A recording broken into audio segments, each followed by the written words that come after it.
Kitab est indéfini. Il existe 3 manières de le définir.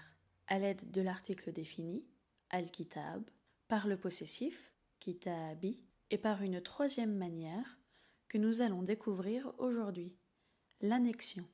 Elle est composée de 2 termes, par exemple, kitab al-muallim. En français, l'équivalent de l'annexion est le complément du nom. Kitab al-muallim signifie le livre de l'enseignant. Notez que le 2e terme de l'annexion est défini par al. Quant au premier terme, il est toujours défini par le second.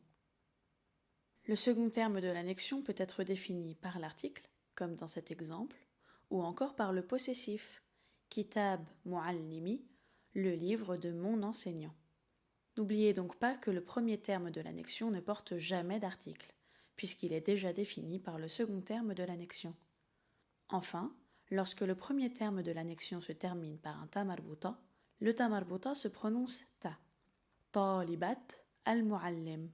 À kalam, nous n'hésitons pas à avoir recours à une langue imaginaire sur laquelle s'appuie l'élève. Dans cette langue imaginaire, le livre du prof se dit livre al-prof. De même, le livre de mon prof se dit livre profi.